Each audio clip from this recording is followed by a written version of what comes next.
بسم اللہ الرحمن الرحیم۔ السلام علیکم معزز ناظرین کرام، آج کی اس ویڈیو میں ہم طوفان نوح کے بارے میں تفصیل سے بات کریں گے۔ ویڈیو کو اسٹارٹ کرنے سے پہلے آپ دوستوں سے بس اتنی سی التجا ہے، اگر ہو سکے تو میرے اس چینل کو سبسکرائب ضرور کر دیجئے گا۔ تو چلیے چلتے ہیں، بنا ٹائم ویسٹ کیے ویڈیو کو اسٹارٹ کرتے ہیں۔ معزز ناظرین کرام، اللہ تعالیٰ نے حضرت نوح علیہ السلام کو وحی بھیجی تھی کہ تمہاری قوم میں سے جن کو ایمان لانا تھا وہ ایمان لے آئے۔ اب اس قوم میں سے اور کوئی بھی ایمان نہیں لائے گا۔ حضرت نوح علیہ السلام نے جب اللہ تعالیٰ سے اپنی قوم کی نافرمانیوں پر عذاب نازل کرنے کی دعا فرمائی تو وہ دعا قبول ہو گئی۔ اللہ تعالیٰ نے نوح علیہ السلام کو حکم دیا کہ ایک بڑی کشتی تیار کرو، تو حضرت نوح علیہ السلام نے بغیر تاخیر کے کشتی بنانا شروع کر دی۔ ان کی قوم انہیں کشتی بناتا دیکھ کر خوب ہنستی اور مذاق اڑاتی، اور قوم یہ کہتی تھی، اے نوح تم یہ کیا بنا رہے ہو؟ تم بڑھ ہی تو نہیں ہو، پھر کشتی بنانے کا کام کیوں کر رہے ہو؟ ہم نے تمہیں پہلے ہی کہا تھا کہ لوہار اور بڑھئی کی صحبت میں نہ بیٹھا کرو۔ یہ ان کی صحبت کا اثر ہے کہ تم آج کشتی بنانے کا کام کر رہے ہو۔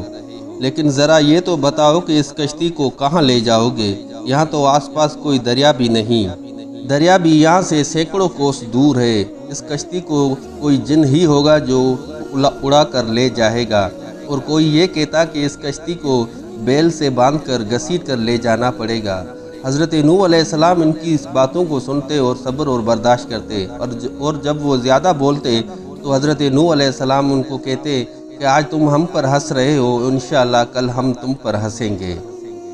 اور اسی طرح حضرت نوح علیہ السلام اپنے کام میں مشغول رہے۔ ایک دن کشتی بن کر تیار ہو گئی۔ اس کشتی کے بارے میں بتایا جاتا ہے کہ یہ کشتی 300 ہاتھ لمبی، 50 ہاتھ چوڑی اور 30 ہاتھ اونچی تھی۔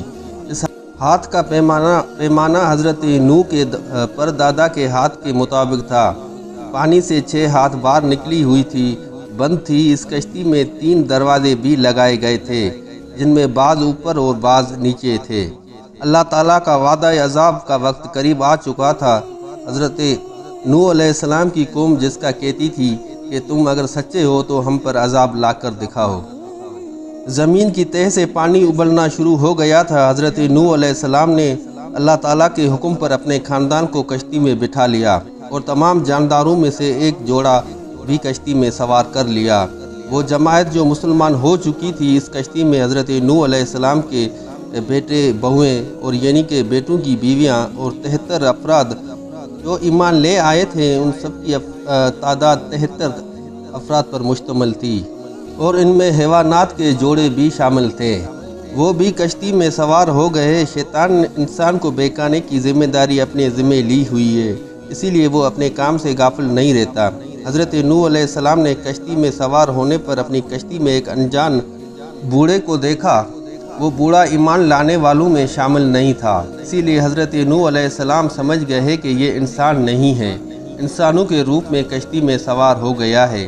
اسے پہچان کر جب حضرت نوح علیہ السلام نے شیطان سے پوچھا، اے ابلیس تم اس کشتی میں کیوں سوار ہوئے ہو؟ تمہارا یہاں آنے کا مقصد کیا ہے؟ شیطان نے جب دیکھا کہ حضرت نوح علیہ السلام نے اسے پہچان لیا ہے، تب وہ بولا، میں تمہارے ماننے والوں کے دلوں پر قبضہ کرنے کے غرض سے آیا ہوں۔ ان کے دل میرے ساتھ ہے لیکن جسم تمہارے ساتھ ہے۔ تو حضرت نوح علیہ السلام نے کہا، اے خدا کے دشمن نکل جاؤ یہاں سے۔ تو شیطان نے کہا، میرے پاس 5 ایسی چیزیں ہیں جن کی بدولت میں لوگوں کو ہلاک کرتا ہوں، ان میں سے 3 میں آپ کو بتا سکتا ہوں اور 2 نہیں بتا سکتا۔ اسی وقت حضرت نوح علیہ السلام پر اللہ تعالیٰ کی طرف سے وحی نازل ہوئی، اور نوح کو ہدایت کی گئی کہ شیطان سے کہو کہ 3 کی مجھے حاجت نہیں، تم 2 بیان کرو۔ حضرت نوح علیہ السلام نے شیطان سے 3 باتوں کو چھوڑ کر 2 بیان کرنے کو کہا۔ شیطان نے کہا، میں انہی 2 باتوں سے تو آدمی کو ہلاک کرتا ہوں، اور ان کو کوئی بھی جھٹلا نہیں سکتا۔ ان میں ایک حسد ہے جس کے باعث میں خود معلوم ہو گیا ہوں۔ یہ حسد ہی تھی کہ میں نے حضرت آدم علیہ السلام کو سجدہ نہیں کیا اور شیطان مردود کہلایا۔ اور دوسری بات حرص ہے کہ آدم علیہ السلام کو جب جنت ملی تو مجھے یہ گوارا نہ ہوا، اور میں نے حضرت آدم علیہ السلام کو جنت سے نکلوا لیا۔ کشتی میں سب سوار ہونے پر خدا کے حکم سے آسمان نے پانی برسانا شروع کر دیا۔ اوپر سے پانی، نیچے سے پانی، گرد پانی ہی پانی تھا۔ کشتی نے پانی میں تیرنا شروع کر دیا۔ حضرت نوح علیہ السلام کا ایک لڑکا کافروں کے ساتھ تھا۔ حضرت نوح علیہ السلام نے اپنے منصب کو مطابق دعوت ادا کرتے ہوئے چاہا کہ وہ نیک بن جائے تاکہ وہ اس کی بھی بخشش ہو جائے۔ اسی لیے اس نے اپنے بیٹے کو کشتی میں سوار ہونے کی کہا، اے میرے بیٹے، تم بھی میرے ساتھ کشتی میں سوار ہو جاؤ، زمین پر رہنے سے تم پانی میں ڈوب جاؤ گے۔ تو اس کے بیٹے کنعان نے کہا، پانی کے اوپر آنے پر میں پہاڑوں پر چلا جاؤں گا اور مجھے پہاڑ پانی سے ڈوبنے میں محفوظ رکھیں گے۔ حضرت نوح علیہ السلام نے کہا، یہ اللہ کا عذاب ہے، اس سے وہی محفوظ رہے گا جو اس کشتی میں سوار ہوگا، اور بے شک وہی بچ سکتا ہے جس پر اللہ پاک رحم فرمائے گا۔ کنعان حضرت نوح علیہ السلام کی پہلی بیوی سے تھا۔ حضرت نوح علیہ السلام اپنی پہلی بیوی کے کافرانہ عقائد اور اعمال کی بنا پر اس سے مایوس ہو چکے تھے۔ وہ اللہ پر ایمان لائے، توحید کی آواز پر لبیک کہے۔ وہ بیٹے کی محبت میں یہ تصور کرتے تھے کہ یہ نو عمر ہے، شاید کشتی میں ایمان والوں کی صحبت میں سے اس کو فائدہ پہنچ جائے اور وہ ایمان لے آئے، کافروں کی صحبت سے کنارہ کش ہو جائے۔ باپ اور بیٹے میں یہ بات ہی چل رہی تھی کہ ایک پانی کا بہت بڑا ریلا آیا اور کنعان کو بہا کر لے گیا۔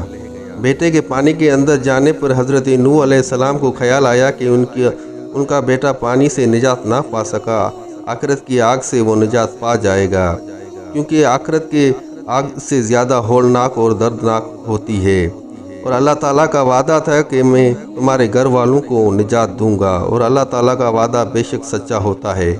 اسی گھر سے حضرت نوح علیہ السلام نے اللہ تعالیٰ کے حضور اپنے ڈوبنے والے بیٹے کی سفارش کی، تو اللہ تعالیٰ کو حضرت نوح علیہ السلام کا یہ انداز بالکل بھی پسند نہ آیا، اور ان کو تنبیہ کی کہ جو ہستی خدا کی وحی سے ہر وقت مستفید ہوتی رہتی ہے، اسے جذبہ ہے محبت میں اس قدر سرشار نہیں ہونا چاہیے کہ وحی الہی کا انتظار کیے بغیر خود ہی کیا سارائی کر کے انجام تک فیصلہ کر بیٹھے۔ وعدہ نجات صرف ایمان والوں کے لیے ہے۔ اللہ تعالیٰ بندوں کی صورتیں نہیں، ان کے حسب و نسب نہیں، بلکہ ان کے اعمال کو دیکھتا ہے۔ مشرک نبی کے گھر میں شمار نہیں ہوتا، اسی لیے اس مشرک کی سفارش قبول نہیں فرماتا۔ تیرا بیٹا کافر تھا، تم مجھ سے ایسا سوال مت کرو جس کا تمہیں علم نہ ہو۔ حضرت نوح علیہ السلام کو اپنی غلطی کا احساس ہو جانے پر فوراً ہی توبہ کی اور اللہ تعالیٰ سے عرض کی، ہے میرے پروردگار، مجھ سے لا علمی میں غلطی ہوئی، مجھ پر رحم فرما، ورنہ مجھے سخت عذاب اٹھانا پڑے گا۔ حضرت نوح رجب کی 10ویں شب گزارنے پر کشتی میں سوار ہوئے تھے اور عاشورہ کی 10 محرم کشتی سے اترے۔ یہ کشتی 6 ماہ تک زمین کا دورہ پورا کر چکی تھی، وہ کہیں بھی ٹھہرتی نہ تھی۔ وہ مکہ میں حرم تک بھی گئی مگر اس کے اندر نہ گئی۔ وہ کشتی 1 ہفتے تک حرم یعنی کہ خانہ کعبہ کے ارد گرد طواف کرتی رہی۔ حرم کے گرد طواف کر کے کشتی اپنے سواروں کو لے کر کوہستان ارادات کی جانب بڑھ گئی۔ یہ علاقہ موصل ایک پہاڑ ہے اور 2 قلعوں کے پاس واقع ہے۔ 6 ماہ گزر چکے تھے، کشتی اپنا سفر مکمل کر چکی تھی، پھر وہ جودی پہاڑ پر آ کر رک گئی۔ کوہستان ارادات کی ایک چوٹی کا نام ہے جس کو جودی پہاڑ کہتے ہیں۔ اور پھر اللہ تعالیٰ نے زمین اور آسمان کو حکم دیا کہ اے زمین پانی نگل جا اور اے آسمان تھم جا، اور یوں زمین نے پانی کو نگلنا شروع کر دیا اور آسمان نے بارش کو روک دیا، اور حضرت نوح علیہ السلام کی کشتی جودی پہاڑ پر آ کر رک گئی۔ حضرت نوح علیہ السلام کی قوم میں سے جن لوگوں نے رشد و ہدایت کے پیغام کو جھٹلایا اور قبول کرنے سے انکار کر دیا تھا، ان سرکشوں اور نافرمانوں کو طوفان باربدان نے غرق و تباہ کر دیا۔ حضرت نوح علیہ السلام نے اپنے ہم خیال لوگوں اور جانور کے جوڑوں کے ساتھ کشتی سے زمین پر اترے اور خشکی پر چلتے اللہ کا شکر ادا کرتے۔ وہاں ہر شخص نے اپنے لیے ایک اپنا گھر بنایا۔ اللہ تعالیٰ نے حضرت نوح علیہ السلام کی اولاد میں سے اتنی برکت عطا فرمائی کہ ان کی اولاد میں سے ملک آباد ہو گئے، اور ان کی اولاد میں سے کئی انبیاء اور کئی بادشاہ بھی بنے۔ ناظرین اکرام، یہ تھی آج کی ویڈیو۔ امید کرتا ہوں آپ کو ضرور پسند آئی ہوگی۔ تو اب اگر ویڈیو پسند آئی ہے تو دوستوں کے ساتھ شیئر ضرور کیجیے گا اور میرے چینل کو سبسکرائب کر دیجیے گا۔ جزاک اللہ۔